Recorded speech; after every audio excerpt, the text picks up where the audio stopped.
É difícil ouvir falar de Tolstói e não lembrar imediatamente de Guerra e Paz ou Ana Karenina. Ou ouvir falar de Jane Austen sem lembrar de Orgulho e Preconceito, Saramago e Ensaio sobre a Cegueira ou Intermitências da Morte. Mas essas obras, por serem tão grandiosas e tão conhecidas, merecidamente, diga-se de passagem, acabam eclipsando algumas outras joias que foram produzidas pelos mesmos autores. Hoje eu quero mostrar aqui pra vocês 7...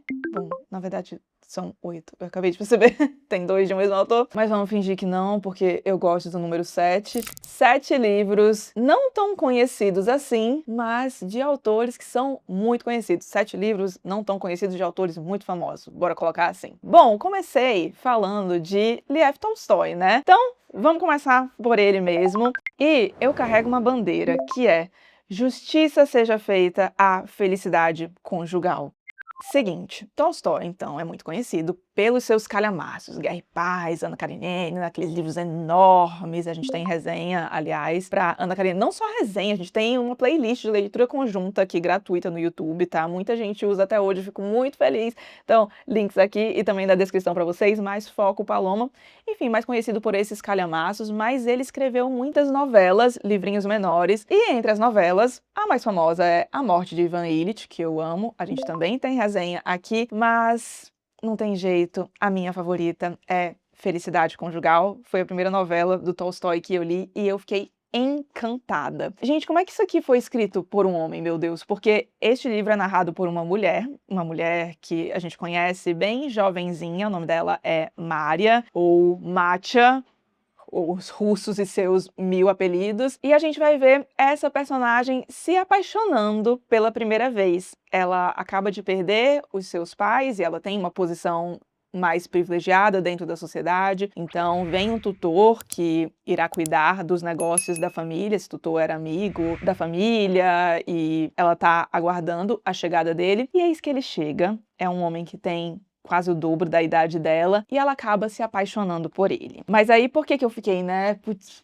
como é que esse livro foi escrito por um homem? Eu acho que as mulheres vão me entender. Não que homens não saibam escrever personagens femininas bem construídas, etc. Mas, obviamente, é diferente uma mulher escrevendo sobre ser uma mulher, sobre vivências femininas, por motivos óbvios. Mas o Tolstói, eu acho que no pós-fácil desta edição aqui, que o Boris Schneiderman fala, o Boris Schneiderman é o tradutor desta edição aqui, que sai pela Editora 34, nessa capinha linda, eu acho maravilhosa, que ele fala sobre essa capacidade acima da média do Tolstói de estranhamento. Acho que é essa palavra, que é um conceito da antropologia, né? Se eu não me engano, essa coisa de olhar pra alguém que é diferente de você, ou de uma situação que é, de certo modo, inusitada. Às vezes não tão inusitada, às vezes uma situação comum, mas olhar com uma postura de alguém que tá vendo alguma coisa diferente ali, quer investigar aquilo, essa coisa do estranhamento mesmo, né? Espero estar me fazendo claro. Tolstói é muito bom nisso, e eu acho que isso fica muitíssimo claro aqui, porque, bom, eu já fiz muita gente ler este livro aqui, panfleteira mesmo, e as minhas amigas que leram falaram a mesma coisa, assim, ficaram chocadas que este livro foi escrito por um homem. E aí a gente vai ver, então, a Mária se apaixonando, e a gente vai ver como o amor vai mudando. O que acontece depois do Felizes para Sempre? Tipo, será que tem o Felizes para Sempre mesmo? Como é essa questão do amadurecimento, do amor? Agora, falando aqui com vocês, eu acho que este livro me fez lembrar um pouco de Emma, da Jane Austen, no sentido do amor que é desenvolvido nos dois, da postura do homem em relação à mulher. Eu acho que quem lê os dois deve estar captando onde eu quis chegar. Não vou falar em detalhes, porque pode ser um spoiler de Emma, mas o livro é incrível. A gente vê o amadurecimento da Mária, e junto desse amadurecimento dela, o sentimento dela mudando também, virando outra coisa que não necessariamente menos bonita do que aquela lá no comecinho, porque quando a gente se apaixona tem essa coisa, meu Deus, a paixão, né? A loucura, não pode ver sem a pessoa. Depois o amor vai ficando mais calmo, eu acho. Ai, gente, olha, não tem coisa melhor do que um amor calmo, tá? Palavra de quem tá há 15, 16 anos com a mesma pessoa. Vão por mim.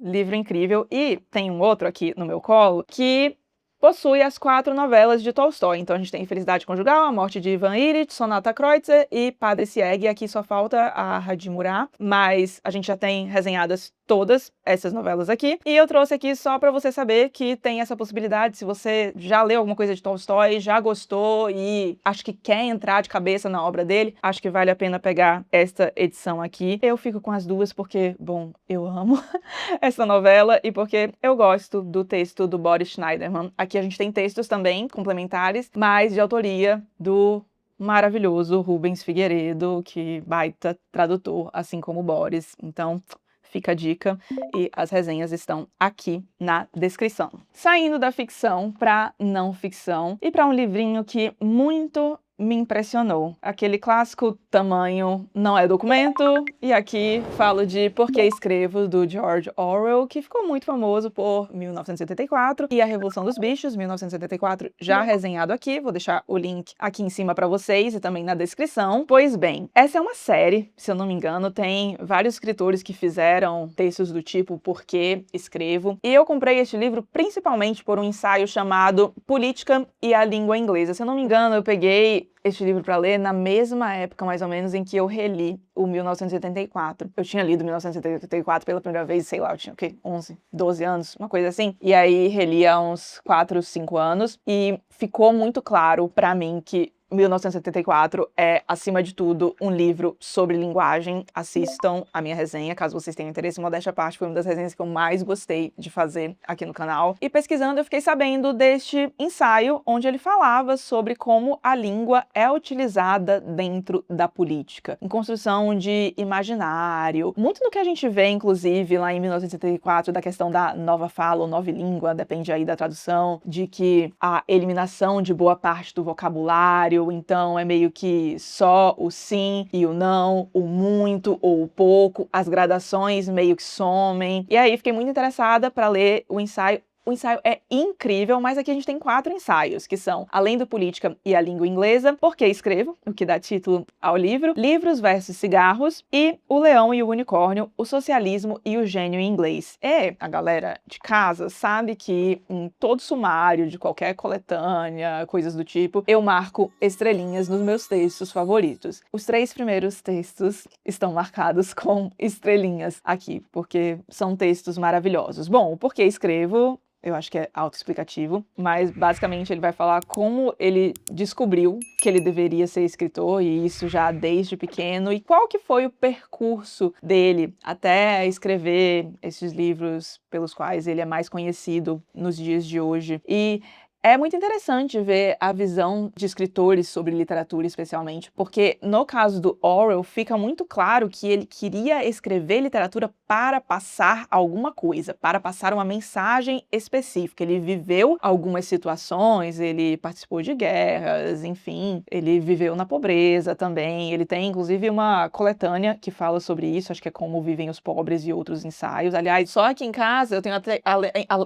Meu Deus, além dessa, eu tenho mais outras 3 coletâneas de ensaio deles. Eu já li 2 e achei maravilhosas. Mas eu digo que acho curioso porque tem muitos escritores, principalmente autores de ficção, que falam que não é uma postura correta você escrever um livro meio que, eu quero que este livro ensine sobre isso. E eu entendo o ponto deles, mas eu também entendo o ponto do Orwell aqui. Um ensaio bem bom. Aí o Política e Língua Inglesa, que é, nossa, estupendo. E talvez o que mais me surpreendeu foi o Livros versus Cigarros, que aqui ele vai falar de uma desculpa, digamos. Calma, antes de me xingar aqui nos comentários, ouça bem o que eu vou falar, que é a desculpa de que livros são muito caros. E, inclusive, o Rodrigo Casarim, do Página 5, publicou uma matéria, uma newsletter sobre isso. Eu vou deixar aqui o link do texto para vocês, mas que provando que, basicamente, o livro no Brasil não é caro, o problema é a baita desigualdade social deste país, né? Que,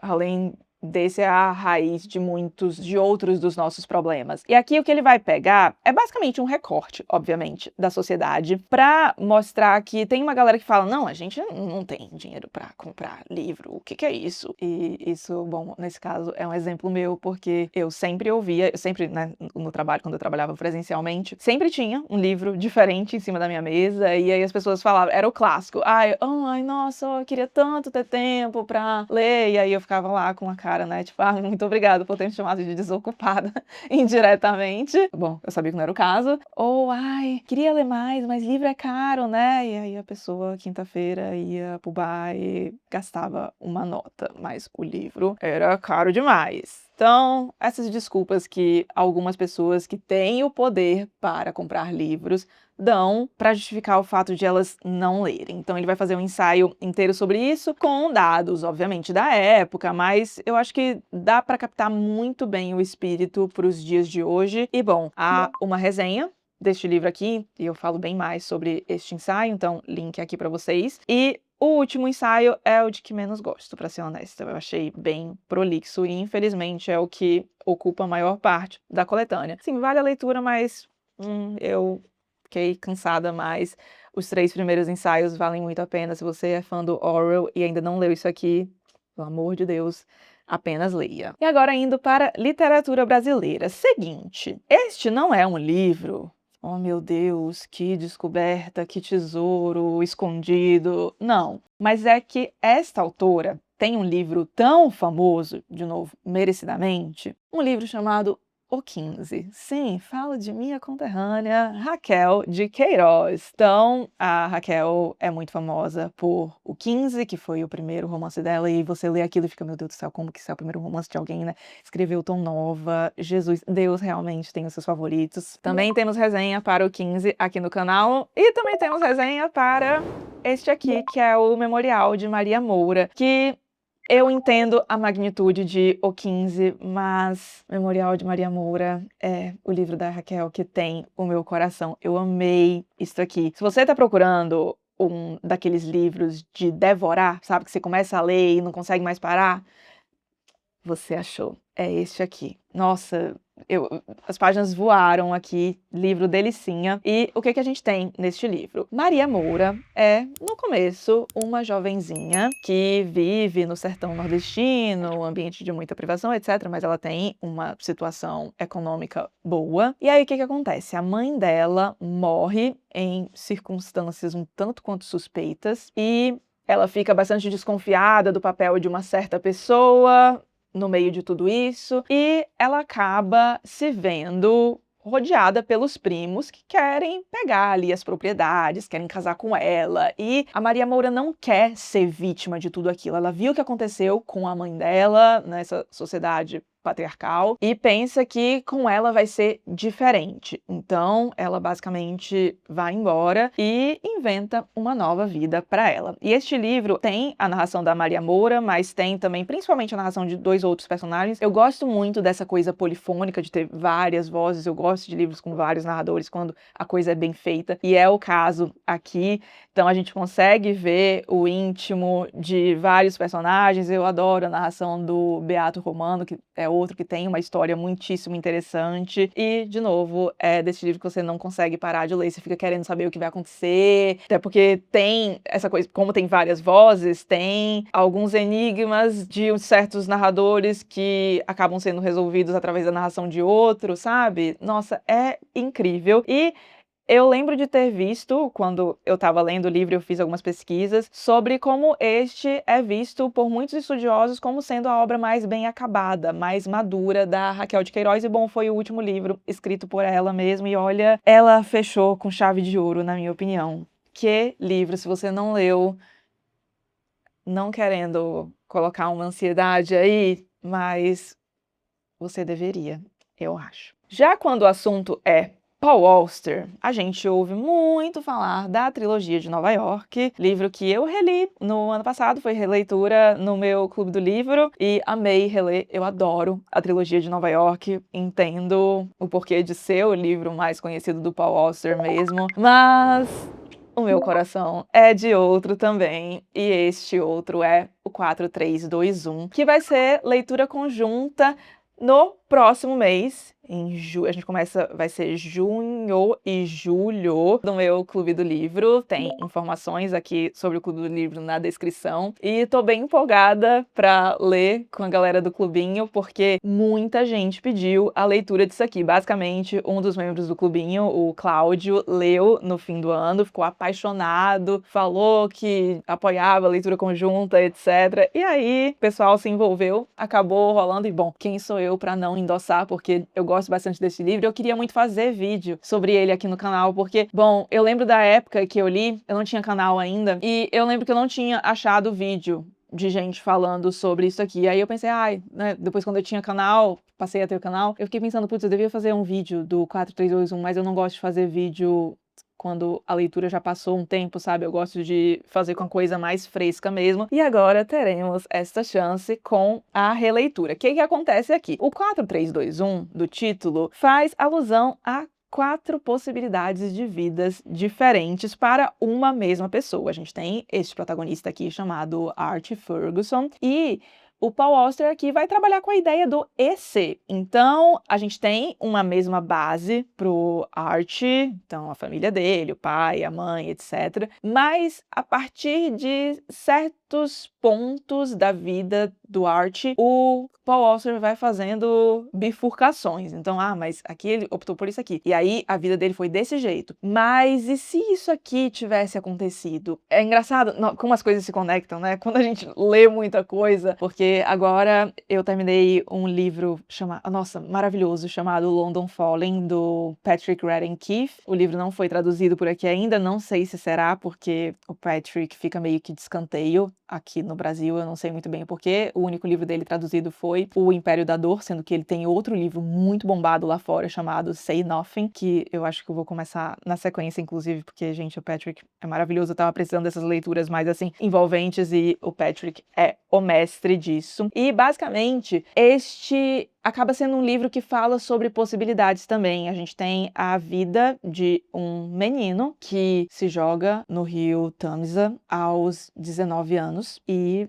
é uma morte muito misteriosa. Ele vai investigar o que aconteceu e a gente vê os pais desse jovem se questionando: e se a gente tivesse feito aquilo ali de um jeito diferente? E aí eu tô lendo um outro livro chamado Longe da Árvore, do Andrew Solomon, em que ele fala também sobre como essa ideia de que os nossos filhos serão criados à nossa imagem e semelhança é uma completa insanidade. A gente não tem muito controle sobre o que vai vir da prole. E aqui a gente vê isso também, porque é a mesma base, mas através dessas 4 possibilidades surgem artes muito diferentes. Então a gente vê muito o papel do contexto aqui. Tem uma das possibilidades também que eu acho que a gente tem muita questão do sonho americano envolvido, que eu particularmente acho interessante de perceber, até porque eu acho que, bom, a cultura estadunidense acaba influenciando.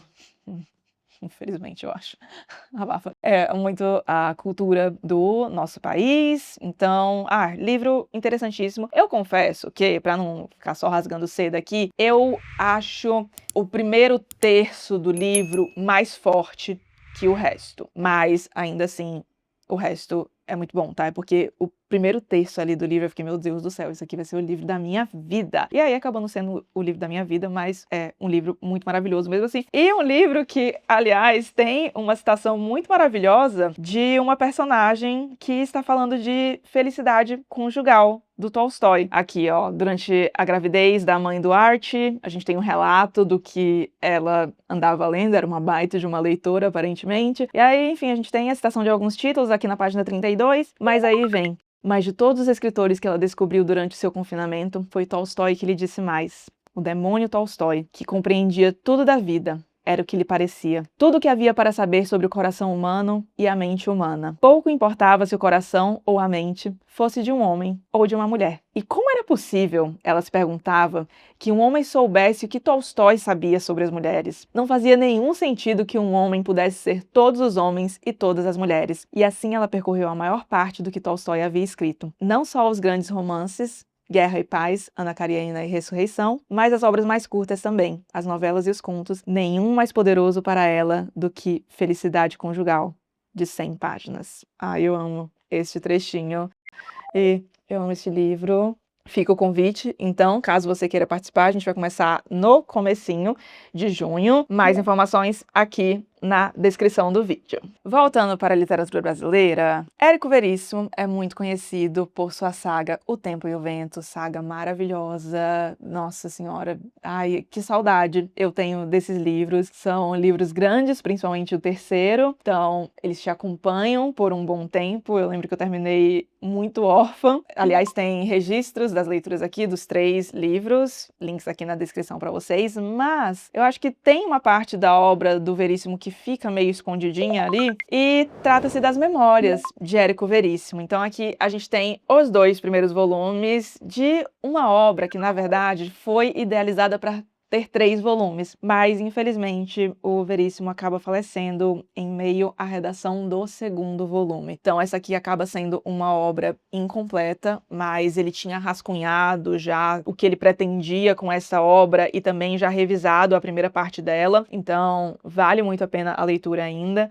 mas nada como isto aqui. Aqui a gente tem a história, boa parte da história de vida do Érico Veríssimo. Ele diz que a ideia de fazer esse livro de memórias basicamente surge porque ele resolve investigar a origem da família dele, e aí ele vai contando algumas coisas sobre a formação dele, sobre personagens, digamos, pessoas, né, da família dele, que, nossa, se você já leu a obra do Érico Veríssimo, alguma coisa, O Tempo e o Vento, principalmente, você vai pescar algumas coisas aqui, tipo, esse personagem aqui, esse tio aqui, na verdade, acho que é o personagem X lá de O Tempo e o Vento. Dá pra pegar bastante coisa da obra dele, o que eu acho muito legal. A gente vê muito do Érico leitor. Ele era um leitor muito apaixonado e ele, bom, chegou a traduzir livros clássicos aqui pra gente, então ele fala um pouco sobre tudo isso, sobre as obras que deixaram a marca nele, sobre a história das suas próprias histórias, então como ele teve certas ideias, o que eu amo, gente, esse negócio assim, do autor mostrar o bastidor por trás de uma ideia, eu adoro tudo isso, e o Veríssimo era alguém muito engraçado, juro, eu gargalhei várias vezes com este livro aqui, achei divertidíssimo e tá todo marcado, não sei se vocês conseguem ver, eu tava passando aqui, eu vi vários riscos, várias anotações minhas, você se sente conversando com o Veríssimo mesmo, é uma delícia, aquele tipo de livro que dá um calorzinho no coração, sabe? E aí aqui no segundo volume a gente tem uma espécie de diário de viagens dele. Ele fala aqui, ó,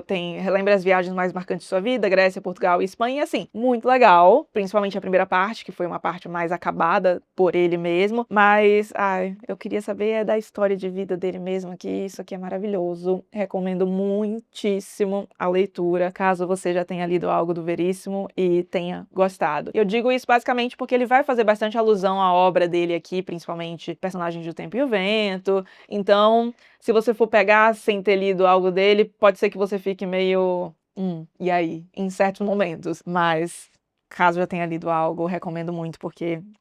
maravilhoso demais. De Jane Austen é difícil falar de um livro menos conhecido, porque a obra dessa mulher é muito conhecida, muito lida, tem sido muito adaptada, mas eu acho que ainda assim, mesmo com uma adaptação tenebrosa, aliás, feita recentemente, eu acho que este livro ainda fica meio de escanteio em alguns momentos e trata-se de Persuasão. Eu adoro este livro. Foi o primeiro livro da Jane Austen que realmente me cativou. Eu também li a Jane Austen muito jovenzinha, mas eu lembro que isso aqui me cativou muito porque eu penso que quando a gente é bem jovem, muitas vezes o que a gente procura nos livros é identificação. Hoje eu zero procuro identificação no livro. Quando acontece, muito legal, acho ótimo, mas não é o que eu espero. Mas eu acho que quando a gente é adolescente, tá meio que tentando descobrir o que que é, né, aquela confusão toda, eu acho que é legal essa coisa da identificação. E eu me identifiquei muito com a protagonista, principalmente porque eu li este livro pela primeira vez, mais ou menos na mesma época ali de Orgulho e Preconceito. E em Orgulho e Preconceito a gente tem essa protagonista mais expansiva, mais extrovertida, e eu adoro a Lizzie, tá? Gosto muito dela, mas eu não me identificava muito com aquilo e acaba que a gente via muito esse tipo de personagem sendo protagonista das histórias femininas, né? Então, uma personagem muito, vivaz, extrovertida, expansiva, etc. E eu zero me identificava com aquilo. E aí eu li um livro cuja protagonista é essa pessoa mais introspectiva, é uma pessoa um pouco mais velha também. Assim, gente, um pouco mais velha pra época, né? Ela tinha 27 anos aqui no começo do livro, que é basicamente uma senhora ali na Inglaterra, virada do século XVIII pro XIX. E é uma história mais calminha mesmo. A gente tem, obviamente, aqueles arrebatamentos de amor, pois Jane Austen, mas é uma história um pouco mais calminha. Eu acho que em Orgulho e Preconceito a gente tem mais fortes emoções, apesar de que eu amo a construção do amor principal que a gente tem lá em Orgulho e Preconceito, mas este livro aqui me encantou por essa protagonista diferente e uma narrativa num passo diferente também. Então, se você gosta de Jane Austen, mas nunca leu Persuasão, fica a dica. E bora falar do véio mais amado deste canal, que é José Saramago. E do José Saramago eu queria indicar O Homem Duplicado. Eu sei que a gente ouve muito falar de ensaios sobre a cegueira, sobre a lucidez, Intermitência da Morte, o Evangelho segundo Jesus Cristo, livros maravilhosos, mas este aqui é um Saramago diferente. Aqui a gente tem o Saramago escrevendo uma narrativa tipo thriller. Não tem como ficar muito melhor que isso não. E qual que é a história aqui? Imagina que você tá de boa, sua vidinha ali no sofá, assistindo a um filme aleatório, e aí você vê uma pessoa exatamente igual, mas assim, não é parecido, não é, lembra mesmo, não, é exatamente igual a você na tela. É isso que acontece com o nosso protagonista, o Tertuliano. E aí ele fica tão, meu Deus, como assim? Essa pessoa sou eu, peraí que eu vou olhar de quando é esse filme. A única diferença entre ele e o personagem, o ator que aparece no filme, é que o ator tinha um bigode. Só que aí ele vê que a obra era de 5 anos atrás e que há 5 anos ele também tinha um bigode. E aí as coisas vão ficando cada vez mais estranhas e ele fica obcecado com isso, quer ir atrás de quem é aquele homem, da história dele, o que está acontecendo, e a vida dele muda radicalmente a partir disso. E se ele soubesse como as coisas iam se desenvolver, talvez ele tivesse ficado bem quietinho na dele mesmo. O final disso aqui, minha gente, olha, Saramago, meu Deus do céu. Eu não sei se tem mais livros desse estilo na obra de Saramago, eu acredito que não, mas Saramago escreveu muita coisa, felizmente. Apesar de já ter lido muito Saramago, eu ainda tenho muita coisa dele pra ler, então, se alguém souber, me avisem, porque eu adoraria ler mais um Saramago nesse estilo aqui. Eu adoro narrativas que abordam essa temática do duplo, e o Saramago faz isso aqui de um jeito muitíssimo original. Tem vídeo aqui também, tá? Links na descrição. E para encerrar, trago um dos meus autores favoritos, aquele que no meu coração só pede, pro autor que abriu este vídeo, Lev Tolstói, e falo de Thomas Mann. Este aqui é o seu O Eleito, foi o penúltimo livro escrito pelo Thomas Mann, e é um livro diferente dentro do conjunto da obra dele e não menos maravilhoso. Nossa, gente, ele tá ficando marcadinho por causa do tempo. Faz tempo que ele tá aqui na estante. Enfim, nada demais, mas bora falar da história do livro. Este livro é narrado por um monge irlandês e este narrador é incrível, porque ele fica meio que se debatendo com o religioso e o fofoqueiro, sabe? Então, às vezes, ele se empolga um pouco, aí dá pra ver, não, gente, calma aí, peraí, que esse não sou eu, desculpa a empolgação, é porque essa história é muito interessante, aí ele volta a ficar um pouco mais calminho. Eu adoro esse narrador. E ele vai falar de uma história que foi inspirada no mito do Papa Gregório, que por sua vez vem de um poema medieval, e a história é a seguinte: em um reino tão, tão distante, a gente tem um rei e uma rainha que dão à luz a um casal de gêmeos, e esses gêmeos são descritos como criaturas de outro mundo, belíssimos, inteligentes, claramente muito acima do resto da sociedade, e tão únicos que eles não conseguem se conectar, sentir atração por outras pessoas, a não ser por eles mesmos.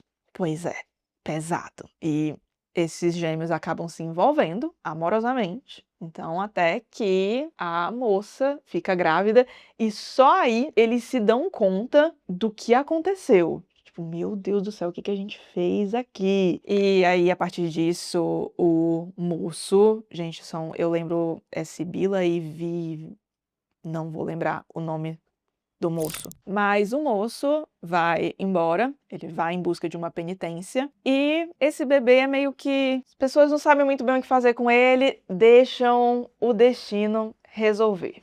Basicamente isso. E o que vem a partir daí eu não posso falar, porque spoilers, e é muito legal ler este livro sem saber muito sobre ele mesmo, sabe? Isso, se surpreendendo com a história, porque, bom, em algum momento você vai perceber... Olha, aliás, não recomendo que leia o que a gente tem aqui na quarta capa, tá? Não precisa ler. Porque em um certo momento, se você conhece uma outra história, você vai intuindo que talvez vá acontecer neste livro aqui. E eu vou parar por aqui, tá? Tem resenha aqui e, bom, nas resenhas do canal eu sempre me policio pra não dar nenhum tipo de spoiler. E não só spoiler, mas contar coisas do enredo que eu acho que não são necessárias pra gente conseguir abordar o livro de uma maneira interessante. Então, tem esse meu cuidado, mas você não precisa assistir a minha resenha pra ler o livro, tá? Se você se interessou por isso aqui, só vai! E assim encerramos a lista. Muita coisa boa aqui. Espero que vocês tenham curtido as indicações. Se vocês tiverem mais, deixem aqui, por favor. E eu confesso que fazendo o rascunho deste vídeo, eu pensei em uns 15 livros diferentes, mas eu fiquei, não, Paulo, pelo amor de Deus, eu sei que um monte de gente aqui fala que adora os vídeos enormes, etc, mas eu preciso ficar falando, né, galera? E aí é um pouco complicado. Estou me policiando com relação à minha voz, mas temos boas dicas aqui, e se vocês curtirem esse tipo de vídeo, eu posso voltar com uma parte 2 e quem sabe aí não vira uma série a perder de vista aqui no canal. Se você gostou do vídeo, não esqueça de deixar um like e de se inscrever aqui no canal, caso não seja inscrito ainda. Um grande beijo e até os próximos vídeos.